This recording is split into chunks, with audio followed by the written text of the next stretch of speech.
Hindi.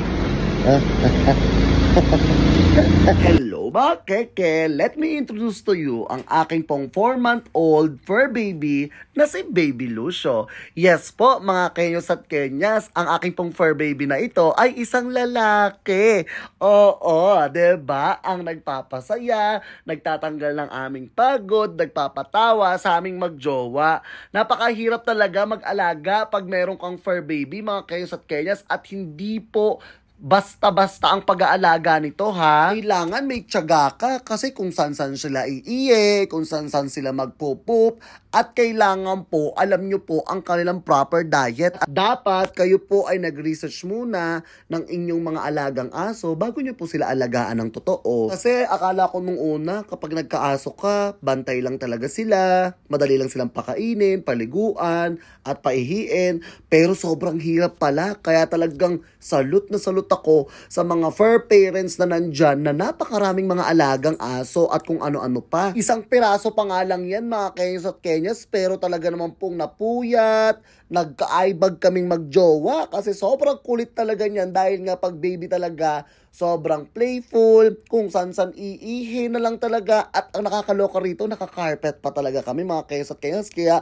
kailangan ng proper training ng aming fur baby na si Lucio. Ito pa sa mga struggle na kapag nag-aalaga ka ng fur baby dito sa UAE, kailangan is kompleto sa rekado sila, like may microchip sila, may vaccination sila, at ang pinakamaganda rito sa mga pet shop dyan is complete naman na sila. Bibigyan ka nila ng mga passport at kung ano-ano pang kailangan mo. Kasi sa mga struggle dito, kapag ka ikaw ay fur parents dito sa UAE, limitado lamang ang lugar na pwede mo silang dalhin. Pasalamat na lang talaga tayo na meron po ang United Arab Emirates na lugar para po sa ating mga fur baby. Doon yun no, sa Dubai Island. At kung sa tingin mo, mag-aalaga ka talaga ng ganitong klaseng aso, kailangan din is meron kang budget dito. Hindi pwede yung basta putyo-putyo na lang ipapakain mo. Kasi pwede silang magkasakit. Tapos kailangan din regular silang nakapatingin ng mga vet kung meron ba silang kung ano-anong sakit. At syempre, kailangan din nilang maligo, magpag-groom. Isa yan sa mga gastos at kailangan mo yung gastosan. Buti, mura dito sa Choco Perfect. Yes, oo. Ay, hindi to sponsor ha. Talagang mura lang talaga sila kasi pag wala akong time, sila lang yung pupunta rito para sumundo kay baby at magpaligo kay baby. Tingnan mo naman kung gaano ka-cute si Lucio. O, diba? Kakaloka, super cute.